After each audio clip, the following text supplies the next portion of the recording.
Buenas tardes.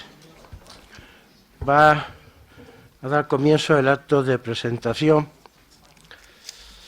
del informe sobre la democracia española que está contenido en el libro que ven todos ustedes, que acaba de salir de la imprenta, que hemos titulado España, democracia menguante, con lo cual ya saben ustedes que nuestro balance sobre la situación española no es muy bueno. Bien, entonces, tiene la palabra en primer lugar el vicepresidente de la Matritense, don Jaime Lamo de Espinosa. Muchas gracias, querido magistrado y profesor. Muchas gracias a todos por estar en esta su casa. Intervengo en nombre del presidente de nuestra Real Sociedad Económica Matritense, amigos del país, que no puede estar esta tarde con nosotros. Intervengo para darles a todos la bienvenida a esta su casa. La Real Sociedad Económica Matritense, como todos conocen, es una entidad fundada en tiempos de Carlos III, concretamente esta de Madrid, en 1775. Nació bajo el signo de la Ilustración y nada se asemeja más al Colegio Libre de Méritos que la Ilustración, probablemente. Tenemos unos archivos verdaderamente excepcionales. Fue presidente de esta Real Sociedad el duque de Osuna y Jovellanos y muchas personas muy ilustres, y mantenemos la política del lema que en aquel momento se atribuyó a esta Real Sociedad, que fue socorre enseñando. Y desde entonces hasta hoy, ya han pasado 2 siglos y medio, esta Real Sociedad organiza ciclos de conferencias, actividades lúdicas, conciertos de un tipo y de otro, representaciones teatrales para los socios de la Matritense y para todos aquellos que se inscriben como amigos de la misma. Por tanto, están todos absolutamente invitados para participar con nosotros siempre que quieran. Nos complace mucho que el Colegio Libre de Méritos esté aquí. Se me ocurría una frase perversa, es cuando he oído una vez más lo de la democracia menguante, y se lo digo al presidente del Colegio de Méritos, que luego intervendrá en cuanto que yo me levante de esta silla y baje, si no podríamos nosotros solicitar el llamarnos Real Colegio Libre de Méritos, porque frente a lo menguante para nosotros sería creciente, y ahí quizá podríamos jugar algo en relación con nuestro futuro. Bien, el tema de hoy es mucho más importante, es la presentación del libro que ha dirigido y coordinado el profesor Aragón sobre la democracia menguante. Han intervenido en ello un conjunto de amigos míos y alguien que es mucho más que amigo mío, porque es mi hermano, que es Emilio. Pero, en fin, han intervenido Juan Díez Nicolás, Francés de Carreras, Tomás Ramos Fernández, José Luis García Delgado, mi hermano Emilio, Araceli Mangas, Francisco Sosa Wagner y Gabriel Tortella. Todos amigos, todos conocidos, y os doy a todos la bienvenida en esta vuestra casa. Me alegro mucho que estéis aquí y ya sabéis que podéis repetir siempre. Individualmente, porque nos propongáis cosas que puedan ser interesantes para la Real Sociedad, y como colectivo, como Colegio Libre de Méritos, esto está a vuestra entera disposición siempre. Gracias por estar con nosotros, os deseo todo lo mejor y enhorabuena por el libro. Gracias.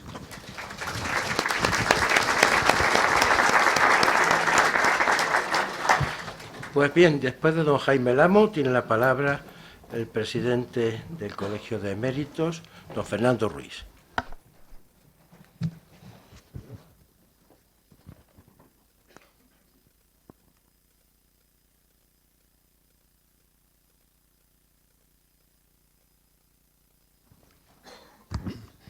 Buenas tardes a todos. Muchas gracias, profesor Aragón. Muchas gracias, Jaime. Bienvenidos también en mi nombre y en el del colegio a esta presentación del estudio sobre la calidad institucional y democrática en España que ha dirigido el profesor Manuel Aragón y en el que han participado el conjunto de profesores que ya ha mencionado Jaime. Mi nombre es Fernando Ruiz y soy presidente del patronato del Colegio Libre de Méritos desde el mes de febrero del año pasado, en el que los patronos me pidieron que me hiciese cargo de la presidencia para continuar la excelente labor que mis antecesores habían realizado a lo largo de 37 años. El objetivo que nos planteamos en esta etapa es precisamente reforzar el colegio. Estamos intentando y ya hemos conseguido incorporar más patronos al colegio para tener más recursos. Han entrado más empresas. Tenemos acuerdos de colaboración con más instituciones y nuestra intención es relanzarlo y, bueno, como ha dicho Jaime, si encima conseguimos que nos den el título de Real, pues fenomenal. Vamos a hacer una presentación, haremos del colegio en el mes de abril, donde presentaremos pues, los objetivos de esta etapa y qué horizontes nos planteamos, pero en el ínterin el colegio sigue trabajando y una muestra de que sigue trabajando es precisamente la presentación del informe, del libro que se hace hoy y que es el más importante de los que se han realizado este año. Es muy importante porque es el primero en esta etapa que presentamos como colegio, pero sobre todo es muy importante por el tema que trata y por la calidad que tiene el trabajo y sobre todo el prestigio de los profesores que lo han elaborado, a los cuales yo transmito mi más sincera enhorabuena. Y nada más, yo espero que la presentación les resulte de su interés y les agradezco a todos su presencia aquí. Muchas gracias.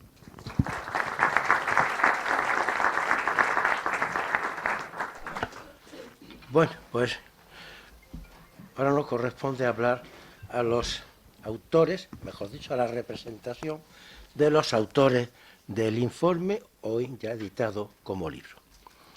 Pero primero tengo que expresar nuestro agradecimiento del grupo a la Real Sociedad Económica Matritense de Amigos del País y a su vicepresidente, don Jaime Lamo de Espinosa, por albergarnos esta tarde en este precioso salón para la presentación del libro. También, por supuesto, al Colegio Libre de Méritos y al presidente de su patronato, don Fernando Ruiz, por haber acogido la realización del informe que hoy como libro presentamos. Y, por supuesto, al amable público que nos acompaña en este acto. Y como queremos que haya también una participación del público en esta presentación, aviso de que en la sala habrá unas personas que repartirán tarjetas para que en ellas puedan, quienes lo deseen, escribir las preguntas que quieran formular a los que iremos interviniendo en este acto. Y esas tarjetas se irán recogiendo a lo largo de las exposiciones y al finalizar las mismas contestaremos nosotros a las preguntas que se nos hayan formulado. El informe que en este libro se contiene ha sido elaborado por un grupo de profesores del Colegio Libre de Méritos. Ya se ha hecho alusión a ello, pero voy a volver a repetir el conjunto. Enuncio los nombres por orden alfabético de apellidos. Manuel Aragón, Francés de Carrera, Juan Díez Nicolás, Tomás Ramón Fernández, José Luis García Delgado, Emilio Lamo de Espinosa, Araceli Mangas, Francisco Sosa Barne y Gabriel Tortella. Se ha realizado bajo los auspicios del Colegio Libre de Méritos, pero es de la exclusiva responsabilidad de los autores que lo hemos escrito. Por tanto, no se impute lo que se dice al colegio, sino que se nos impute a los 9 que hemos hecho el informe. Eso sí, agradezco al colegio el impulso que nos ha dado y la ayuda que nos ha dado. La autoría de este informe es auténticamente colectiva, pues a partir de unos iniciales borradores, claro está, realizados por los diversos miembros del grupo según sus especialidades académicas, y he de decir que en materia económica se contó también con la ayuda de Jesús Vanegas y Clara Eugenia Núñez. Esos borradores fueron después revisados por todos los miembros del grupo, de manera que todos nosotros hemos intervenido en la totalidad de la redacción del informe. En mi caso, además de ser uno de los autores de esta obra colectiva, me ha correspondido también, por amabilidad de mis compañeros, la coordinación de la misma. Una obra que ha sido posible no solo por la diligencia y el buen hacer de los miembros del grupo de trabajo, sino también por la extraordinaria ayuda que a efectos organizativos nos han prestado desde el Colegio Libre de Eméritos Marian y Eva de Juan. A ellas, en nombre de los 9 autores, quiero agradecerles públicamente su inestimable colaboración en todo momento, incluido el proceso de edición y de presentación hoy de este libro.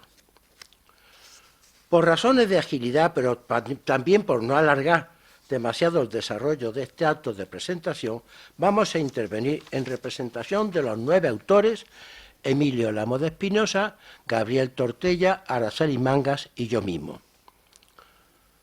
Por lo que a mí se refiere, como coordinador del libro, mi intervención estará dedicada a explicar en general su proceso de elaboración y su significado, aunque también como autor trataré en particular de hacer una breve referencia a nuestros problemas constitucionales o institucionales internos. Emilio Lamo les hablará del deterioro de los políticos y de la acción política, Gabriel Tortella de los problemas de nuestra economía y Araceli Mangas de los que se refieren a la política estatal, exterior y europea. El propósito que nos llevó a elaborar este informe fue diagnosticar la actual situación de la democracia en España, señalando y explicando sus problemas, que ponen de manifiesto un innegable deterioro de nuestro sistema constitucional democrático, con graves riesgos para la continuidad del gran acuerdo de convivencia que significaron la transición y la Constitución, y que dio a España más de 40 años de libertad, igualdad y progreso social y económico. Un acuerdo colectivo que desde hace un tiempo, pero más aún desde fechas recientes, se está socavando lamentablemente por la acción de la mayoría de los políticos y de determinados poderes públicos.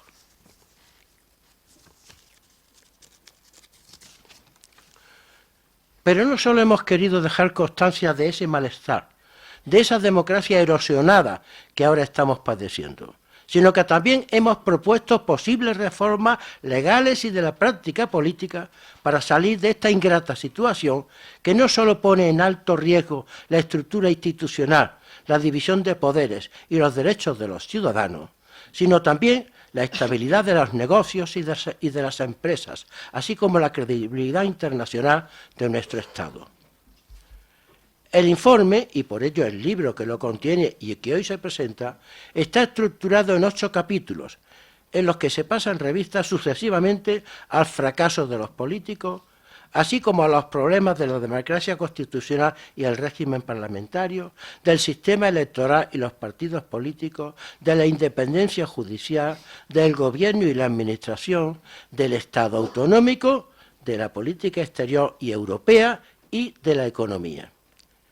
Hemos querido que desde nuestra responsabilidad pública como intelectuales comprometidos con nuestro sistema constitucional democrático y desde la independencia y objetividad que nos prestan nuestras trayectorias profesionales y académicas, hemos creído que no debíamos guardar silencio ante la penosa situación por la que atraviesa la democracia en España.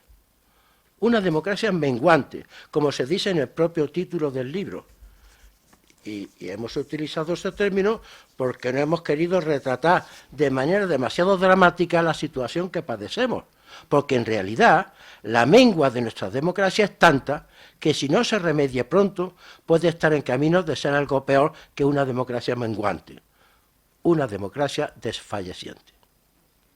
Es cierto que hoy la democracia constitucional experimenta una crisis que se extiende a muchos e importantes países del mundo, pero ello no nos sirve de consuelo para los males que a los españoles nos aquejan, máxime cuando creemos que esa crisis ha adquirido entre nosotros una especial intensidad por obra de unas políticas que se han separado abiertamente de los valores, principios y reglas que debieran regir nuestra democracia constitucional, cuyo desvalimiento no procede tanto de defectos de la Constitución cuanto de su inaplicación o incluso de su falseamiento.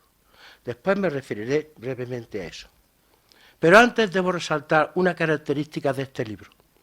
No hemos querido elaborar una especie de libro blanco, extenso y erudito sobre la situación de nuestra democracia. Tampoco hemos pretendido que sea una obra exhaustiva, sino selectiva. Por ello, no hemos tratado en el libro de todos los problemas, sino de los que nos han parecido más importantes o fundamentales. Y está escrito con un lenguaje sencillo, accesible a todos.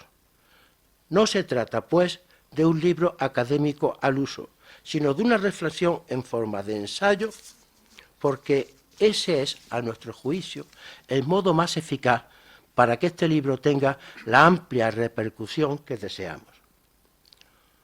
Una vez expuestas las características generales del libro, me toca hablar de su parte constitucional o institucional. Efectivamente, nuestras instituciones se encuentran gravemente erosionadas, como avisó con todo acierto Su Majestad el Rey en su excelente y medido mensaje de Nochebuena.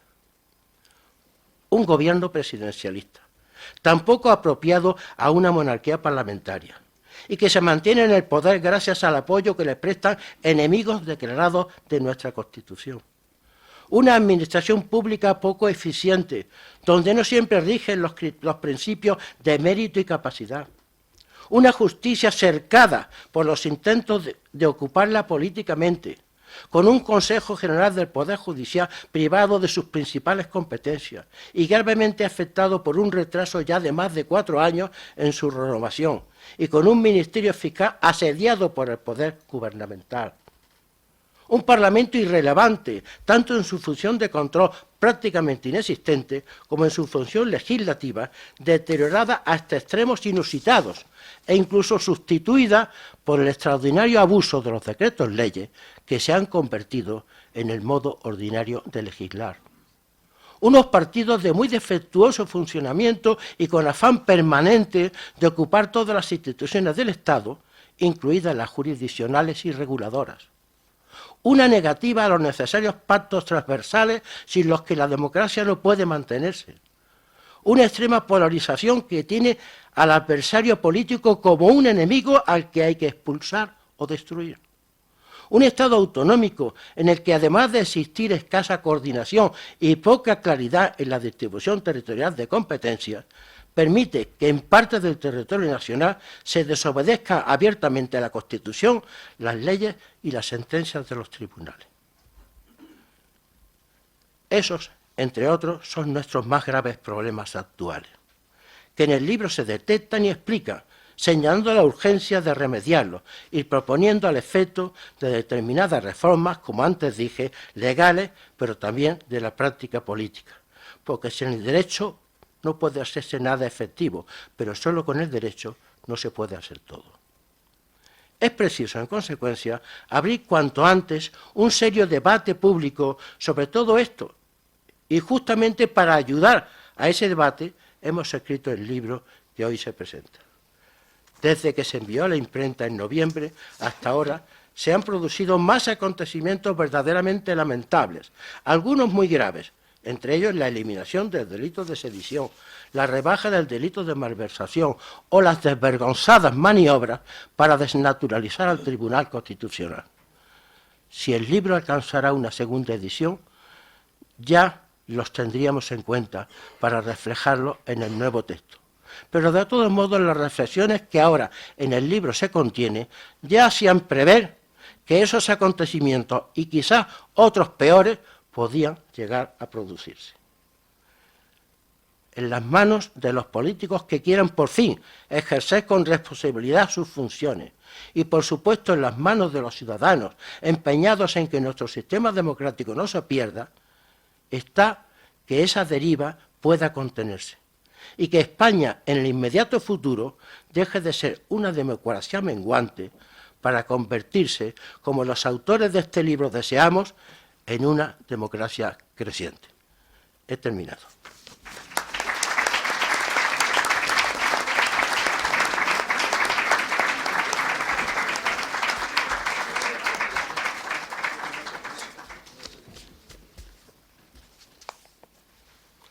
A continuación, siguiendo el orden que ya habíamos previsto, tiene la palabra don Emilio Lamo de Espinosa. Muchas gracias.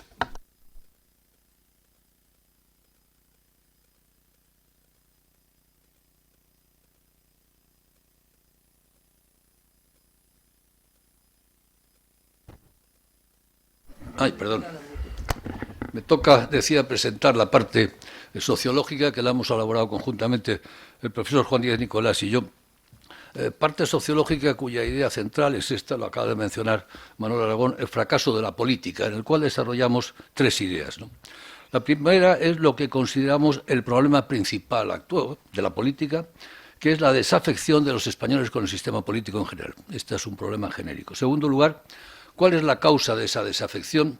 Y la causa la encontramos sin duda en lo que estimamos que es el mal comportamiento de los políticos.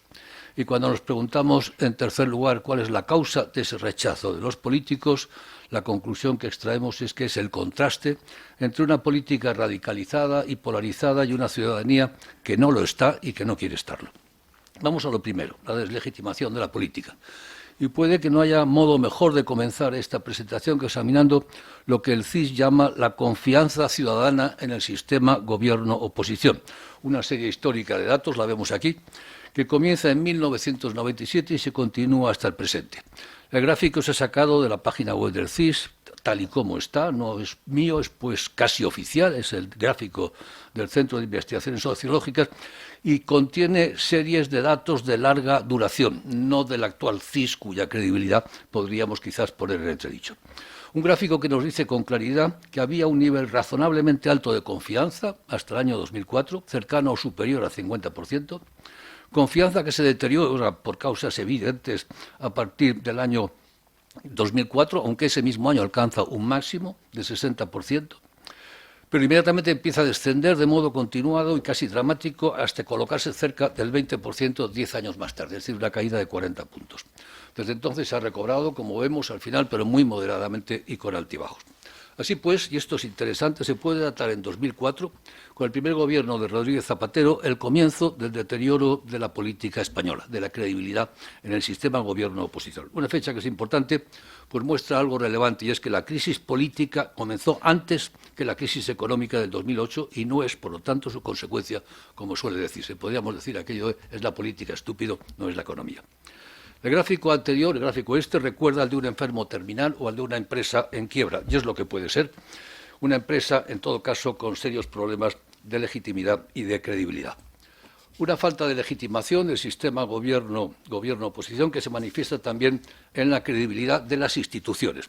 Un sondeo del Eurobarómetro del pasado verano señalaba que casi 9 de cada 10 españoles desconfían de los partidos políticos. 3 de cada 4 desconfía del gobierno, otro tanto desconfía del Parlamento y no llegan a 1 de cada 2 quienes confían en la administración pública, la justicia o las autoridades locales o regionales. Por el contrario, las instituciones que conservan su reputación son aquellas que están por encima o fuera de la política. La policía o el ejército, 75%, los médicos y el personal sanitario, incluso la corona se recupera claramente. Por lo demás, y esto es importante señalarlo, esa sensación de deterioro de la calidad de nuestra democracia no es una opinión solo de los españoles, de los ciudadanos españoles, es compartida por los expertos que han hecho descender al país de la clasificación de democracia plena a la de democracia defectuosa, de acuerdo con el último ranking mundial del Economist Intelligence Unit, uno de los estándares para medir la calidad de la democracia en el mundo que utilizamos los politólogos y sociólogos. Un descenso debido, cito al Economist Intelligence Unit, debido a tres causas. La primera, el deterioro de la independencia judicial. En segundo lugar, el aumento de la fragmentación parlamentaria. Y en tercer lugar, un creciente nacionalismo regional en Cataluña. La actual posición en el ranking mundial de democracias, la posición 24, entre Chile y Israel, supone un fuerte descenso desde la posición 16ª que tuvimos a principios de este siglo. Este es, pues, un poco el problema de fondo de la dinámica política española y el problema que viene a justificar este mismo libro. Pues la pregunta inmediata es cómo recobrar la credibilidad de la política en España. Pregunta que remite, evidentemente, a otra, ¿qué es lo que está pasando? Segunda respuesta, ¿qué es lo que está pasando? Claramente el problema son los políticos. Podríamos pensar que se trata de un efecto, todo esta decadencia, de un efecto sobre el sistema político de causas ajenas, el paro, crisis económica, problemas de sanidad causados por la pandemia, transición energética y, desde luego, la incapacidad creciente del sistema político para dar respuesta a esos desafíos, singularmente el desempleo, no ayuda a generar legitimidad de ejercicio. Pero la ciudadanía ha ido poco a poco percibiendo que el problema no está fuera de la política, sino en ella misma. Para evidenciarlo debemos acudir de nuevo a los barómetros del CIS y examinar lo que los ciudadanos mencionan como los principales problemas de España. Aquí está. A comienzos del nuevo siglo, lo vemos al principio, menos de un 10% de los españoles mencionaban a los políticos como uno de los principales problemas. Hay que fijarse en la línea amarilla de abajo. Ya a finales del 19, sin embargo, el paro era el principal problema, lo ha sido siempre, pero los políticos eran el segundo, con casi un 50% de menciones. A partir de esta fecha, el CIS ha pasado a ocultar o maquillar ese dato, desagregándolo en numerosas categorías que no resulta fácil combinar. En todo caso, el barómetro más reciente, el de enero de este año, la crisis económica es el principal problema, 20%. El segundo, sin embargo, es los problemas políticos en general, mencionado por un 15%. Debemos añadir además otro 10% que citan el mal comportamiento de los políticos, otro 9% que mencionan gobierno y partidos políticos concretos e incluso otro 3% que mencionan lo que hacen los partidos políticos. Si pudiéramos agregar todos estos, probablemente nos encontraríamos con que el principal problema de España hoy, de acuerdo con las ciudadanías, es la política. Datos demoledores que muestran un asimétrico y paradójico diagnóstico. Asimétrico, pues el descrédito de la política se desata sobre todo en la última legislatura socialista. Veamos cómo sube la curva amarilla, ¿no? Subiendo de un 20 a un 55%. Y sin duda los pactos con separatistas y herederos del terrorismo, el discurso feminista radical, las cesiones frente al nacionalismo o la mal llamada memoria histórica están detrás de ese enorme malestar, del que se culpa a todos. Asimétrico resultado, pero también paradójico, pues lo que muestra es que quienes tienen que resolver los problemas de España resultan ser ellos mismos uno de los principales problemas. Los problemas se nos acumulan como muñecas rusas unos sobre otros, pero el principal resulta ser a la postre el instrumento mismo para poder abordar y gestionar esos problemas, la política o más bien los partidos políticos. Tercero, si el problema son los políticos, ¿qué es lo que se rechaza? Pues la respuesta es evidente. El contraste, como decía, entre el discurso radical y polarizador que se percibe en el escenario político, por una parte, y la moderación de la ciudadanía que se siente olvidada y menospreciada. Datos recientes, también de junio pasado, muestran una opinión demoledora sobre los políticos. No le prestan atención a lo que preocupa a los ciudadanos, 87%. Carecen de ideas claras para solucionar nuestros problemas, 84%. No tienen vocación de servicio público, 81%. No tienen la experiencia necesaria, 80%. No actúan de forma honesta, 75%. No pocos culpan a la ciudadanía de la actual crispación. Al fin y al cabo son ellos los que votan. Creemos que sería invertir la causalidad. No son los ciudadanos quienes se han radicalizado. Como acreditan las series históricas del CIS, de nuevo vuelvo, la autoubicación ideológica media del electorado no ha cambiado en más de 20 años, situándose entre un mínimo de 4,5 y un máximo de 5 en una escala de 0 a 10 puntos, en la que 0 es la extrema izquierda y 10 la extrema derecha. Ahí lleva más de 40 años y ahí sigue concretamente en el 4,7-4,8 en diciembre pasado, diciembre-enero, en posiciones centrales en la escala ideológica. Si la sociedad se hubiera radicalizado como lo han hecho los políticos, la distribución no sería una normal, como vemos, sino más bien una bimodal, con dos picos, uno en la derecha y otro en la izquierda. Por fortuna, nada de eso ha ocurrido en la sociedad. Sí ha ocurrido, sin embargo, en el Parlamento. Y sigue habiendo una gran mayoría en el centro-izquierda, que es hoy claramente la moda, como viene siendo, como digo, desde hace más de 40 años.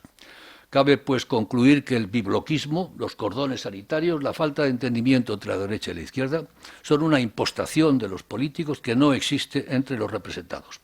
Se dice que los políticos hacen seguidismo de las encuestas, ojalá lo hicieran, pues si lo hicieran de verdad moderarían su discurso y buscarían pactos, acuerdos y consensos. Podría seguir, por dar algunos datos. Poca o ninguna confianza en el presidente del Gobierno, son datos actuales de enero, 67%. Poca o ninguna confianza en el líder de la oposición, 70%. ¿Por qué partido siente usted más simpatía? Pues si sumas a aquellos que dicen que ninguno, más no sabe, no contestas, te vas al 60%. Como probablemente muchos hayáis escuchado, el expresidente Felipe González hablaba hace pocos meses de su sentimiento de orfandad representativa. Está, como vemos, en muy buena compañía. La mayoría de los españoles están con él. En resumen, el eslogan "No nos representan" de mayo del 2011 se ha generalizado y la confianza ciudadana en las instituciones se ha roto, abriéndose, como digo, un hiato enorme entre la sensibilidad moderada de los ciudadanos y el discurso polarizador de los políticos. Se da así la paradoja de que la articulación actual de España es que, si bien para ganar las elecciones hay que ir al centro, buscando la mayoría del electorado, como ha ocurrido siempre, a la hora de articular mayorías de gobierno, esta ruta está cortada por bloqueos o cordones sanitarios, por la absurda confrontación ideológica entre la derecha y la izquierda, que hace que solo se pueden hacer pactos en los extremos. Y el resultado son gobiernos radicalizados administrando ciudadanos que no lo están. No lo están ahora y hoy, pero puede que acaben estándolo, arrastrados por el agresivo discurso y la zafia extremosidad de no pocos políticos. Un sondeo de Metroscopia de hace algunos meses recoge a la perfección ese deseo de consenso y de acuerdo, contrastando el presente con el recuerdo, quizás teñido de rosa, de lo que significa la transición. Menciono las preguntas y las respuestas sin mayor comentario. Pregunta: volviendo la vista atrás, ¿diría usted que el modo en que se llevó a cabo la transición constituye un motivo de orgullo para los españoles? De acuerdo, 81%. En su opinión, ¿los principales partidos políticos han abandonado el espíritu de consenso de la transición y piensan ahora más en sus exclusivos proyectos e intereses partidistas que en buscar lo que puede ser más conveniente para el conjunto de nuestra sociedad? De acuerdo, 75%. Finalmente, España necesita en estos momentos volver al espíritu de pacto y concordia de los años de la transición para hacer frente con éxito a los problemas actuales y llevar a cabo las reformas sociales y políticas que ahora se necesitan. De acuerdo, 86%, nada más que un 86%. Y concluyo ahora sí. La ciudadanía española es moderada, centrada, trabajadora y seria. Buenos ciudadanos, no quieren conflictos, son conscientes de los problemas, están dispuestos a hacerles frente y a arrimar el hombro, pero quieren soluciones y no guerras ideológicas. Y la política les ofrece confrontación cuando no odio y la rechazan. El rey nos dijo hace tiempo que debíamos darnos la mano y no la espalda, y añadía de una vez y para siempre. Pues eso. Hay que volver a hacer normal en la política lo que es normal en la calle. Se puede convivir en las oficinas, en las familias, en los bares, pero no en el Parlamento. Volver a hacer normal en la política lo que es normal en la calle, seguro que a muchos nos suena. Muchas gracias.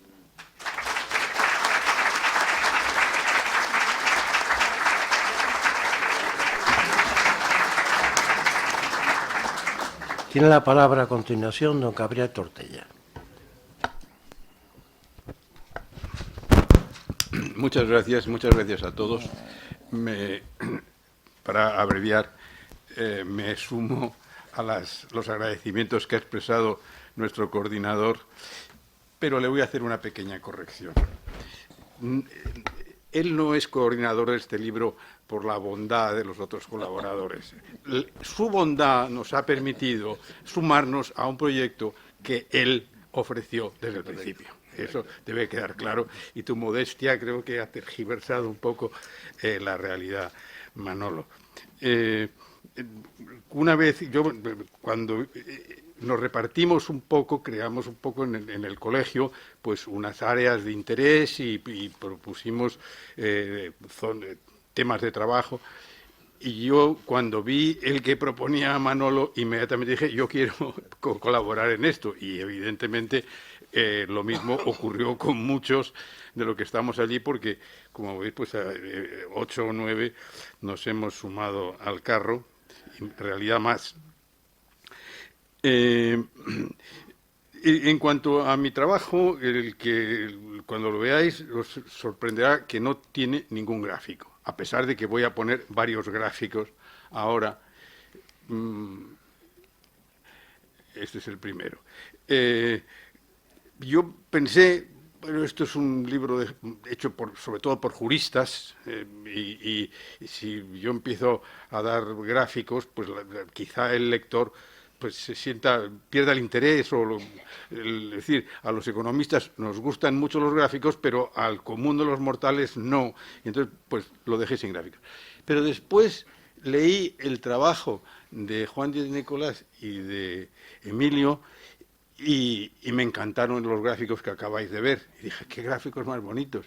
Y entonces cuando se habló de hacer esta presentación, pues dije, pues yo también quiero presentar unos gráficos. Y entonces, con ayuda de Jesús Vanegas y de Clara Eugenia Núñez, pues reuní una colección de gráficos que me parece que ilustran bastante bien lo que se dice en prosa en mi capítulo.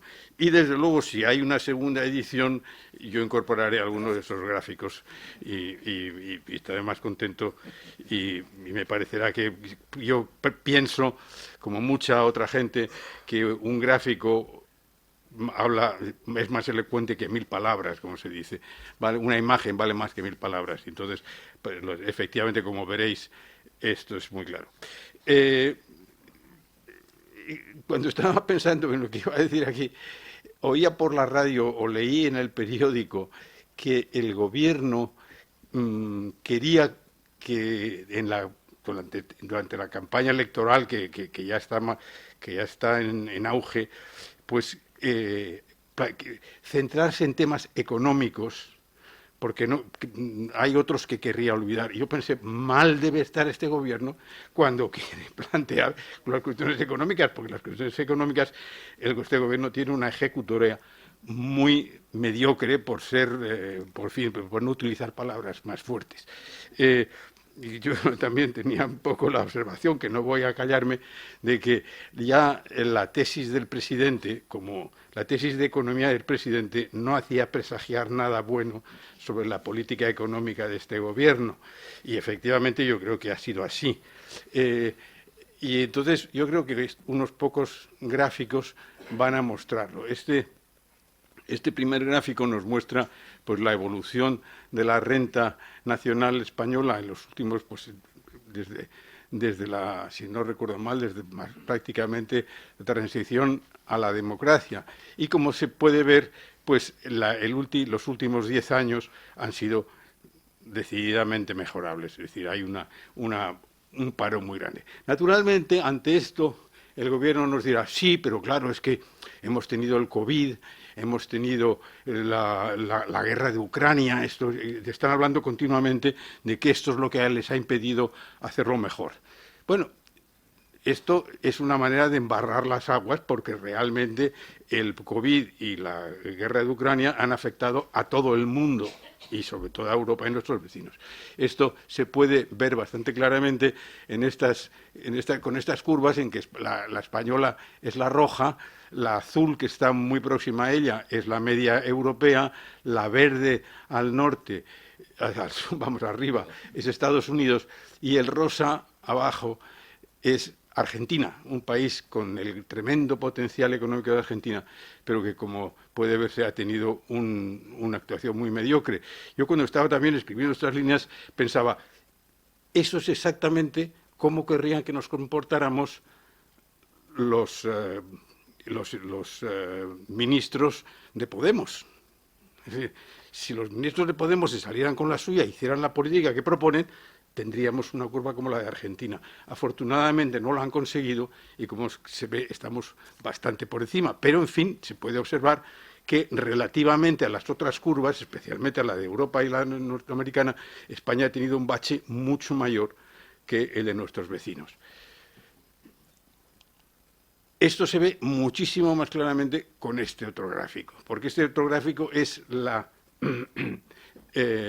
actuación española con respecto a la media europea. La media europea es la línea horizontal negra de arriba, y entonces, como puede verse claramente, nos acercamos bastante a la media europea hasta hace unos 10 años, pero después hemos ido cayendo muy fuertemente, sobre todo con la presidencia de Rodríguez Zapatero. La recuperación con Rajoy ha sido tímida, pero después la caída con Sánchez ha sido perfectamente visible. Como es relativo a la actuación, al récord europeo, no se puede echar la culpa a ninguno de estos factores negativos. Es decir, porque estos factores negativos han afectado la guerra y la pandemia, han afectado a todos nuestros vecinos exactamente igual que a nosotros. De modo que esto me parece que expresa bastante claramente que hace falta ser un poco osado para decir, bueno, nos vamos a centrar en la economía porque ese es nuestro punto fuerte. Pues si este es vuestro punto fuerte, tenéis un problema. Bueno, otra cosa interesante de la economía española es que como se ha mostrado Emilio hace un momento, preocupa crecientemente a los ciudadanos, es el desempleo. Naturalmente, las fluctuaciones de la preocupación por el desempleo se corresponden con ciertos desfases con la evolución del desempleo. Y cuando aumenta el desempleo, la gente se preocupa y ocurre. La economía española tiene, entre otras desgracias, no solo el tener altas tasas de desempleo, sino el que éste fluctúe de una manera tremenda, como puede observarse en este gráfico.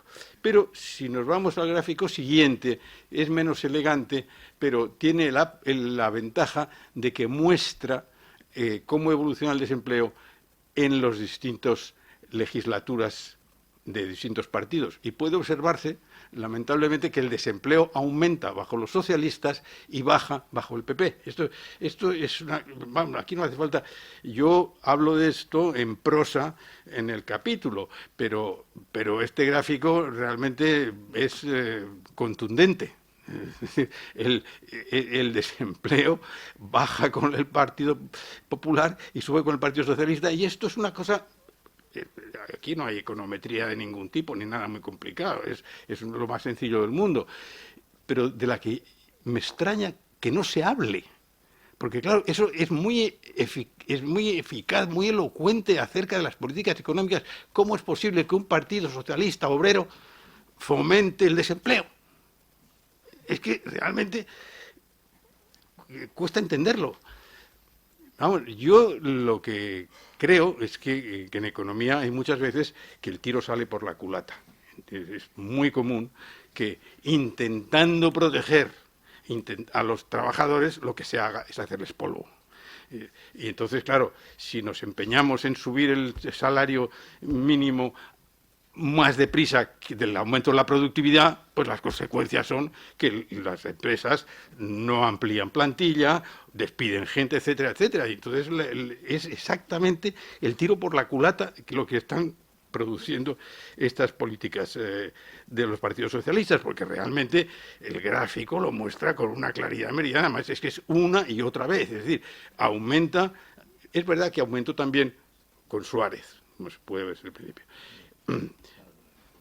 Pero, en fin, no quiero entrar en los problemas económicos que tuvo el periodo de la transición en España y en toda Europa. El desempleo aumentó tremendamente entonces porque coincidió, entre otras cosas, con la crisis del petróleo. Entonces, la estagflación famosa, estancamiento de inflación, tuvo lugar en aquel periodo. Tengo que darme prisa, pero este gráfico, alguna vez lo he visto en El Mundo, este gráfico, pero en El Mundo, en el periódico El Mundo, pero nadie habla de ello, es una cosa curiosa, es evidente que entra por los ojos. Bueno,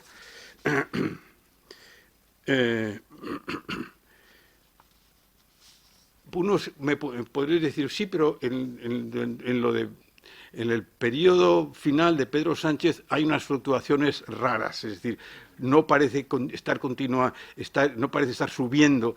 Bueno, yo he pensado sobre esto, y lo que ocurre en parte es que las cifras de desempleo bajo Pedro Sánchez son muy sospechosas. Ustedes han oído hablar de los fijos discontinuos, que es un concepto novedoso en economía y en derecho laboral, pero claro, los fijos discontinuos son parados enmascarados, es decir, parados que no salen en las listas. Entonces, naturalmente, ustedes habrán leído también en el periódico que, preguntada la ministra Yolanda Díaz de Trabajo acerca de cuál era la cifra de los parados de los fijos discontinuos, no quería darla, o no quería o no sabía, no sé qué es peor, pero claro, es decir, las cifras de los últimos años del desempleo a mí me parece que son relativamente poco fiables, mucho menos fiables que las anteriores. Bueno,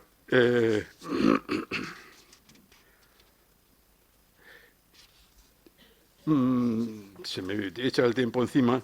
Quiero decir, ahora voy a referirme simplemente después de esto y ya dejando los gráficos, que hay otra serie de temas los que se trata en mi capítulo y voy a mencionarlo, pero de manera telegráfica para terminar, porque me estoy echando encima del tiempo de Araceli. En Hacienda Pública, pues tenemos un déficit desbocado, es decir, los pocos buenos indicadores económicos son en gran parte consecuencia del aumento del déficit financiero. Naturalmente, el lanzar dinero, eso desde Keynes lo sabemos muy bien, el lanzar dinero a la economía siempre produce, al menos a corto plazo, una euforia y entonces resolver problemas y naturalmente creo que tengo también. Esta es la devolución de la deuda pública. Pues como se ve, la deuda pública ha crecido de una manera desbocada, no solo actualmente, pero fíjense ustedes que es Zapatero, después Rajoy la frena un poco, pero vuelve a pegar un salto considerable en los años actuales. Es decir, el problema que tenemos de Hacienda Pública es un problema serio y me temo que estamos actuando un poco en el estilo de después de mí el diluvio. Yo gasto y luego, si me reeligen, ya veré lo que hago, y si no me reeligen, acusaremos al Partido Popular de los recortes, etcétera, etcétera. Recortes a los que le estamos obligando con la política hacendística que tenemos ahora. Bueno, de educación e investigación, la verdad es que no puede concebirse una legislación más lamentable aprobada por las Cortes o por aprobar por las Cortes en materia universitaria que la que nos está dando este gobierno. Realmente la educación tiene una importancia económica muy grande. El capital humano, la teoría del capital humano ya lo conocemos hace mucho tiempo y efectivamente es fabricar capital humano, crear capital humano, es como se hace a través de la enseñanza y la investigación y realmente el desastre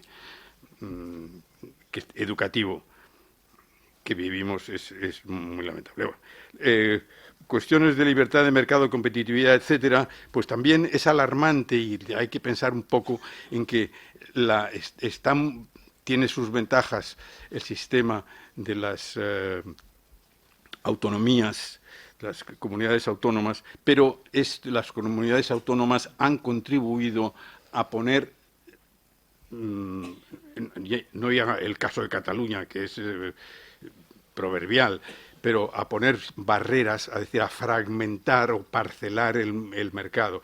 También si desde Keynes sabemos que el gasto es euforizante, desde Adam Smith, que es muy anterior, sabemos que el tamaño del mercado conduce al crecimiento, es una palanca importante para el crecimiento. Bueno, pues si compartimentalizamos el mercado, estamos haciendo lo contrario, y en España hay que estudiar a fondo el efecto económico de las autonomías, porque en parte están compartimentalizando el mercado. Bueno, en materia de energía, hay que leer la ley de 2021, que se llama de Cambio Climático y Transición Energética. Es un error desde la cruz hasta la fecha. Es impresionante el despiste total que demuestra esta ley.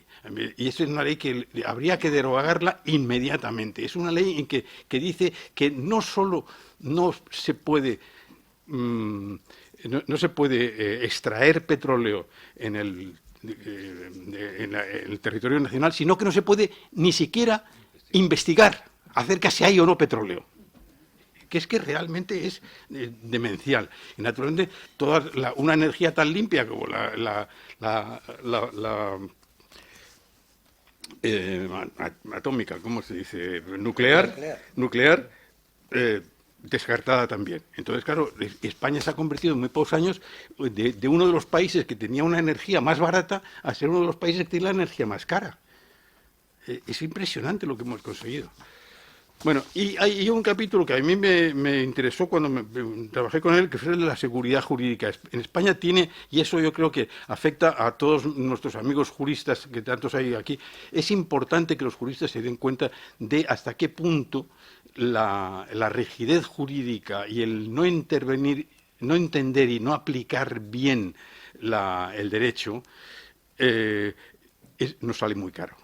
Es decir, el ejemplo característico, típico y casi un poco vulgar es el de los ocupas, es decir, el de que la propiedad de la vivienda sea una cosa fluctuante de la cual no se tiene seguridad, que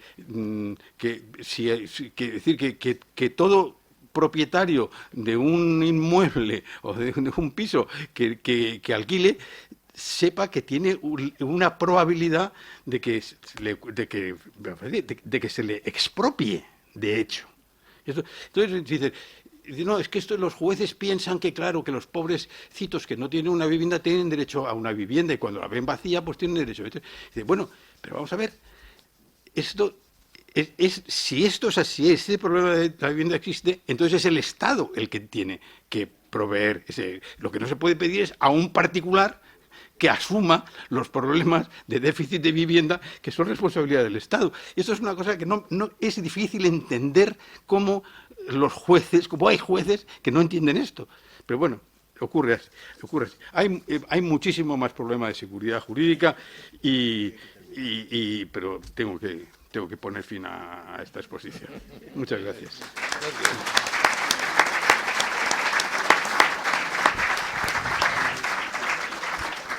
Pues bien, ahora tiene la palabra, para terminar las intervenciones, doña Araceli Mangas. Muchas gracias, Manuel. Es verdad, Emilio, que hoy añoramos la transición como si fuera la vida en rosa. También lo decía Santiago Muñoz Machado en una reciente entrevista el sábado pasado, de que tenemos nostalgia de aquella época. Y es verdad, añoramos la transición y es comprensible. Por ejemplo, en materia de relaciones exteriores, gracias a aquellos primeros años de la democracia, pues había un consenso entre las fuerzas políticas sobre las grandes opciones de la política exterior española, ya fuera en relación con el mundo árabe como en relación con el mundo iberoamericano, también como, por ejemplo, con la anhelada integración de España en Europa. Y es cierto que en otros ámbitos había divergencias, porque en aquella época el consenso no evitaba que hubiera en algunos ámbitos divergencias y hubiera debate. Pero las divergencias, por ejemplo, en relación con el Sáhara, la OTAN o Gibraltar, desde luego eran divergencias que en algunos momentos incluso se llegaron a dejar aparcadas por las fuerzas parlamentarias para no debilitar en aquella época el diálogo político que exigía la transición democrática, la aprobación de la Constitución y la aprobación de las grandes leyes de desarrollo. Es decir, había respeto y relativo sacrificio de las posiciones partidarias para evitar que las divergencias exteriores salpicaran a la política interna.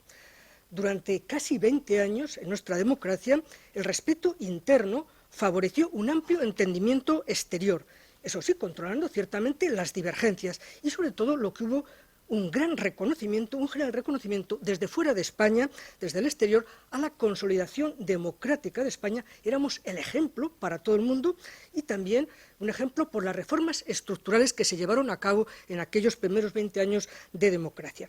Es decir, que el consenso interno facilitó que España fuera una potencia europea e hispanoamericana, incluso por encima de nuestras capacidades reales, ya fueran económicas, territoriales o militares.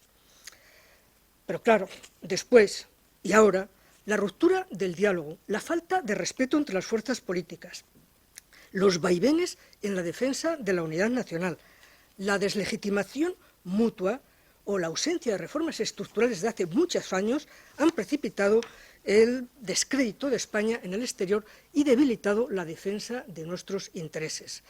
Es preocupante que desde hace tiempo España venga dando una imagen de Estado no confiable, es decir, Estado que no respeta sus compromisos internacionales. Hemos sido y somos el Estado incumplidor de las normas europeas, el máximo incumplidor de las normas europeas, el farolillo rojo de la Unión Europea. Demasiados expedientes de infracción abiertos a España, demasiadas condenas judiciales ante el Tribunal de Justicia de la Unión Europea, algunas con fuertes multas que oscilaban entre 50 y 90.000 euros diarios de multa, y sobre todo porque afectaban muchas de esas condenas a derechos de los ciudadanos, derechos medioambientales, derechos sociales, por ejemplo, o al cuidado de los dineros públicos. La clase política española se ha volcado con denuedo en sus guerras personales, descuidando, por ejemplo, el respeto de las condiciones y estímulos ofrecidos a inversores extranjeros que después los gobiernos de España han alterado de mala fe, un problema de seguridad jurídica. Esto se ve en varios capítulos de esta obra. La consecuencia han sido muchas demandas contra España, muchos arbitrajes, muchas sentencias condenando a España en arbitrajes internacionales en Washington, en el Centro Internacional para el Arreglo de Diferencias sobre Inversiones. Y además en las que se reconoce que el erario público, el Tesoro, tiene que pagar fuertes indemnizaciones como consecuencia de haber atraído inversores que luego después no se le han reconocido esas condiciones. Y además indemnizaciones pagadas con el dinero público. Y es que la certidumbre regulatoria y la estabilidad institucional de un Estado es, per se, una parte muy importante de su riqueza nacional.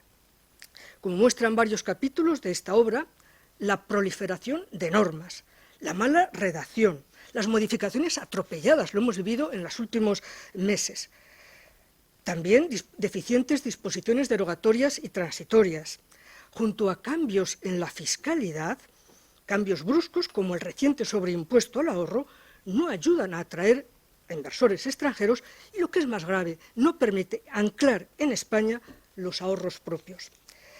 También me gustaría llamar la atención porque a finales de este año, como ustedes saben, habrá elecciones y la experiencia de los dos procesos electorales anteriores, los que, de luego, hubo muchos meses de gobierno en funciones, es decir, se tardó mucho tiempo en que hubiera la posesión del nuevo gobierno. En cada uno de los dos procesos electorales anteriores hubo un año de gobierno en funciones en cada uno de ellos. Y es que eso tiene efectos negativos, efectos muy graves en las relaciones internacionales, sobre todo en nuestros compromisos europeos. Dificulta, por ejemplo, la aprobación de leyes de desarrollo que vienen obligadas por la transposición de directivas comunitarias con plazos que vencen. Igualmente, dificulta o no permite, desde luego, la rendición de cuentas por parte del Gobierno de España, que es legislador en el Consejo de la Unión. Y tampoco se ha previsto, hay unas lagunas muy claras en la Ley 50, y tampoco, como decía, no prevé la iniciativa para la negociación de nuevos tratados con terceros estados durante el tiempo de gobierno en funciones. Y tampoco se prevé la solicitud de la tramitación por las Cortes para la prestación del consentimiento de tratados internacionales que ya han sido negociados y están pendientes de la prestación de ese consentimiento, de la autorización de las Cortes. En definitiva, hay un vacío constitucional y legal que la fiebre legisladora de este gobierno, del gobierno actual, no ha querido reformar a pesar de las consecuencias que ello puede tener en las relaciones de España con la Unión Europea y también con terceros estados y organizaciones internacionales. Si hubiera un largo periodo de gobierno en funciones, en el próximo año 2024, habría otra vez de nuevo descontrol de la actividad del Gobierno en el Consejo de Ministros de la Unión Europea y también un atasco en el respeto de las obligaciones internacionales de España. Es decir, de nuevo, una España no confiable. Claro, a la fragilidad política de los gobiernos hay que añadir el sistema clientelar de la provisión de puestos en las administraciones públicas que privilegia a miembros de los partidos sin formación alguna, se repudian los informes de las altas instituciones del Estado y postergan a los cuerpos de la Administración, que son realmente los que sostienen el Estado. A la maraña legislativa y al enjambre administrativo hay que añadir el perenne colapso judicial español. En 40 años de democracia no se han hecho reformas integrales y ágiles de la selva procesal para que se puedan aligerar los litigios y den confianza a los ciudadanos y a las empresas. Recordando al gran sociólogo alemán Ulrich Beck, nuestro ejecutivo, nuestros gobiernos, son una buena muestra de lo que él llamaba la irresponsabilidad organizada. Las recomendaciones especiales de la Unión Europea desde el año 2019, antes de la pandemia, para España, incluían la necesidad de reformas estructurales a medio y largo plazo. Y el Consejo ha vuelto a constatar en 2022 que siguen muchas de ellas pendientes todavía desde 2019. Y debería hacer pensar a la sociedad española, y sobre todo a su clase política, que al menos 3 veces, casi 4, en lo que va del siglo XXI, que cada vez que ha habido crisis, las profundas carencias estructurales del Estado le hacen permanecer a España siempre en el abismo ante cualquier crisis, ya fuera la económico-financiera del 2008 al 2016, ya sea la sanitaria por el COVID, ya sea la bélica, ya sea incluso la de convivencia interna como consecuencia de la cuestión en Cataluña. Cualquier crisis nos golpea infinitamente más que a cualquier otro Estado en la Unión Europea, quizá con la salvedad a lo mejor de Italia. Pero debería preocuparnos que España siempre haya dependido en todas estas crisis de una suerte de rescate desde el exterior o de la acción diplomática masiva desde el exterior para salir ya sea del hundimiento, ya sea del precipicio interno.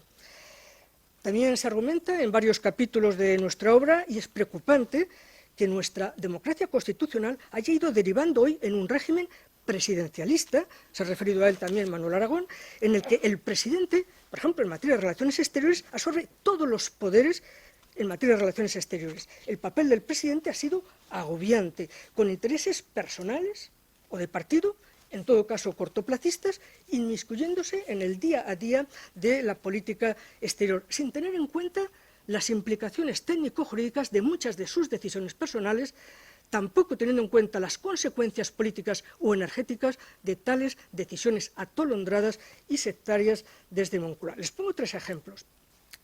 La incomprensible autorización de la entrada en España del líder del Frente Polisario, que naturalmente soliviantó a Marruecos.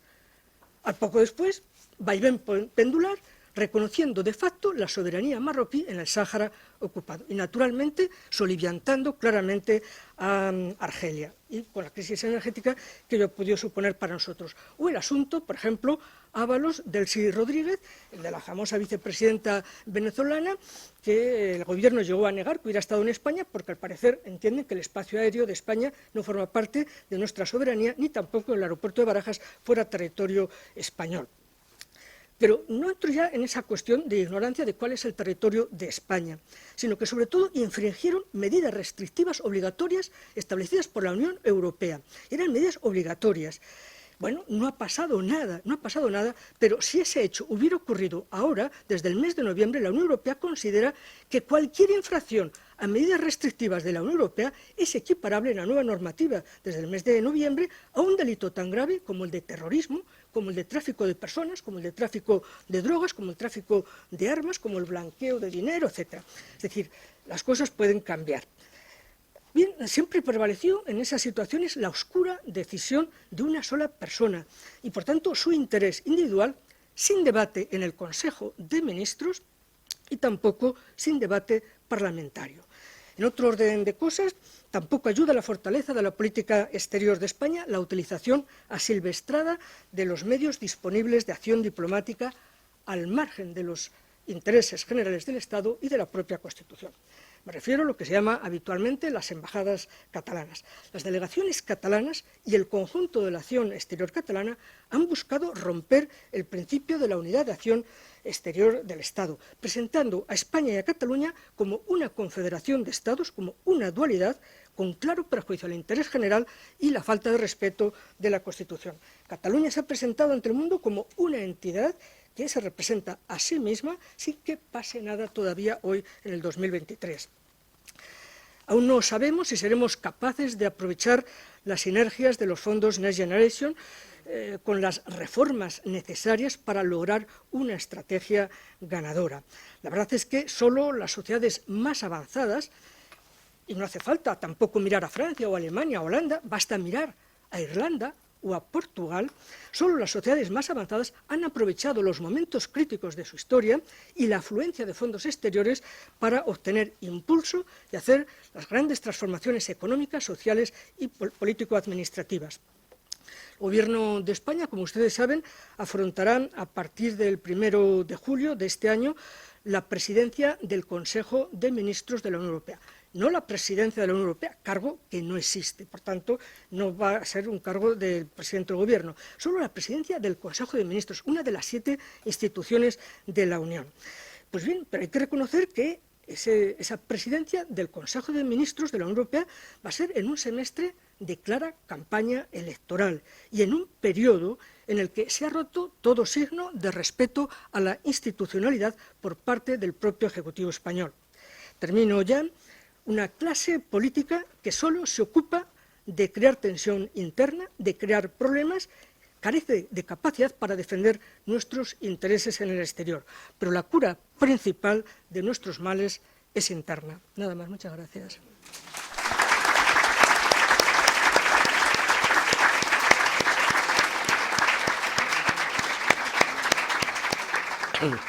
Bueno, Eva, tenemos... No hay pregunta. Bueno, pues entonces me corresponde ya cerrar el acto. Antes se aludió por los compañeros generosamente a que yo he sido no solo coordinador, sino impulsor. Bueno, no. Yo creo que el libro ha salido, creo que podemos decirlo así, estamos contentos, ha salido bien por el extraordinario equipo que ha trabajado. Si me excluyo a mí, que he trabajado mucho también, pues ellos son, como sabéis, unas personas de una calidad intelectual reconocida y de una común, que la tenemos en el equipo, opinión acerca de que merece la pena que hagamos todo lo que esté de nuestra mano para que esta lamentable situación política termine. Y animados por ello, pues hemos trabajado muy bien. Y he de decir que, bajo mi coordinación, la verdad es que han sido muy disciplinados, muy eficientes y muy disciplinados. Eso es cierto. Pero, efectivamente, estamos atravesando una situación penosa, donde nuestro Estado de Derecho está muy mal parado. Antes se decía, la seguridad jurídica es desde el punto de vista económico, es un valor extraordinario. Los negocios, para las empresas, para las personas, y sus propiedades, sus bienes, etc. Pero no podemos perder la esperanza. Nosotros, por lo menos, estamos dispuestos a no perder la esperanza. Y yo creo que si ponemos todo de nuestra parte por salir de esta situación, que la sociedad española no se merece, es posible que lo logremos. Hay un apotegma jurídico de derecho romano que a mí me gusta mucho citar, que vale para muchas cosas. Vigilantibus non durmientibus jura succurrum. Vigilando y no durmiéndose, se protegen los derechos. Nosotros queremos que la sociedad española esté vigilante para que no se malverse el gran caudal que se inició con la transición y que ahora está un poco dilapidándose.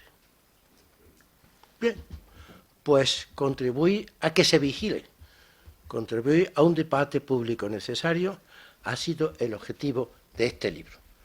Ojalá lo consigamos. Muchas gracias a todos ustedes y se levanta la sesión.